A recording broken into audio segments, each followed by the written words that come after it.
Hey Nick, great game tonight, and Thank you. congrats on the win. Thank you. You know, for the first two games in your Clipper tenure, you've been really good on both ends of the floor. You've provided rim protection. You've been a ball mover. You've been done all these things. The way that you fit on this team so far, how much confidence has that given you going forward in your role, either on the bench with the starters or however you see it? When I had to make a choice, to join the team after I got waived by the Hornets, I really felt like that was maybe the team I can't really fit.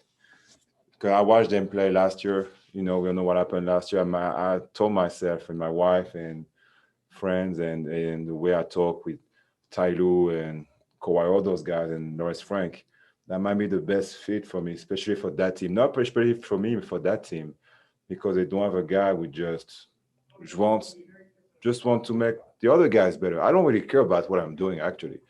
I just want to be sure like the other guys are in a good position to be successful. I've been that way my whole career. You know, that's just the way I see the game and I play the game for myself. So, and when you got like three guys who can really score 20, 25 points a night, maybe more with Kawhi, PG, and Lou, it's easy for me now to play that role because I don't really have to put pressure on myself about scoring. Sometimes I get to shoot more. Sometimes I pass too many shots. When I got Serge, I got Luke Kennard, I got all those guys next to me who can really score the ball. So all I have to do is really make sure like things are rolling. The ball is moving, keep talking to the guys, and on defense, same way. Thank you. Next up, Charlie Widows. Hey, Nick. Hi. Not to make too much of two games, but the Lakers and the Nuggets, two very good teams, both kind of made their runs, and you guys were able to keep doing what you do. What do you make of this team's resolve so far? Like as you said, just the first two games of the season, so it's still pretty early to make any conclusion on both sides, on the both team, or if we win or lose the game. But still very encouraging. You all know what happened last year, and we got big lead, and sometimes we have to keep playing the right way. And I think so far we learned that. Especially like tonight, they made a run, and we lost Kawhi, so we could maybe like okay, lost our composure and lost our game, but we took a good timeout. We had some good plays. We kept moving the ball. We didn't stop to play just one on one. We didn't let Lou and 8PG just by themselves. We switch side, we move the ball, make good screen, set good screen, and make big shot. And that's good. Pat Bev made a big shot. That was I think the biggest shot I think for us in the fourth quarter was when PG swing it to Pat Bev, he made the shot. So that's big. That shows like what type of team we can be this year. Thanks, Nick. Thank you. Next, we'll go to Miriam. Hey, Nick. Hi. Wondering if you saw the play where Kawhi got hurt and kind of what goes through your mind when you see teammate kind of down and bloodied that way.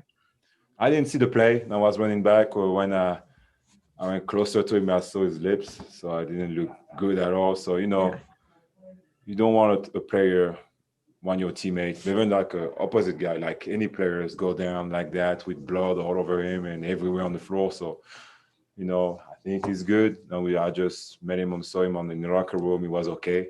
But that was kind of scary at the moment. Okay. And also real quick, you mentioned sort of like the composure that you guys showed. I mean, how much of that is that you guys have veterans on the team who've been, in the game for a long time, and how much does the coaching staff contribute to that? Sort of these coaches, this collection of coaches. It's huge. No, the staff we had is amazing.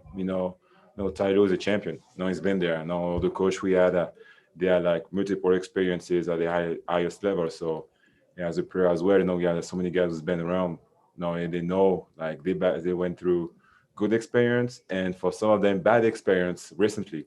And they're going to learn from it. They're going to learn from good and bad experience. So that's the beauty of that game. So that was maybe the beauty about the short off season. You can get back quickly in action and prove that what you learned from what happened in the past and be better. Cool. Thanks, man. Yeah.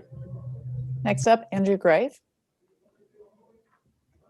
Nick, hello. Obviously now kind of Kawhi. You seem like you feel like he's gonna get better, but in the moment when 6 minutes are left and the Nuggets are bearing down, Can you just describe kind of the mood, the vibe of that sideline, and how'd you guys kept it together? This is where in those moments, you breeding a team.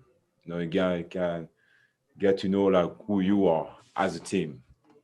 And maybe our best player is out. He was kind of running right now. He make 2-3 baskets in a row. He get us running, and we could like okay, put our heads down. We lose Kawhi. They have good momentum. Jokic and Murray start making big shots, but PG just show like who he is right now. His season so far after 2 games. I know he's short, but it's a short season so far. But he's a great player.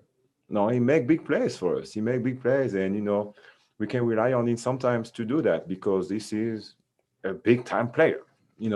So and as a team, we just make stop. We didn't panic.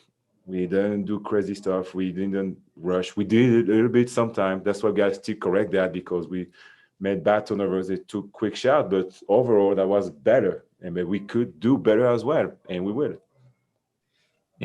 When Patrick Beverley, when training camp began, and he talked about where last season went wrong, he talked a lot about mental toughness or the lack of it. How much has mental toughness been something the team has talked about during training camp? Of course, I think that's been a big topic. Of course, it was, and I think that was one of the best training camp I've ever been through. Guys, now we never stop talking to each other. During practice, film, video, in the locker room, on the bus, like every time. We try to correct each other. If someone did something wrong, we're gonna tell him, and it's nothing personal. One time before the Lakers game, I didn't do good thing in practice, and Pat Bev went straight at me, and I need that, and we need that to be better as a team because nothing personal. We just have the same goal. We just want to win at the end, and we know at the West, especially in this same city, it's going to be tough because that's the NBA, that's the Western Conference. But we need that to be there for each other in a good and bad moment. Thank you, Nick. Really appreciate it. Yeah. Thanks, Nick. That's it for tonight. Yeah, thank you, guys. Have a good night. Merry Christmas.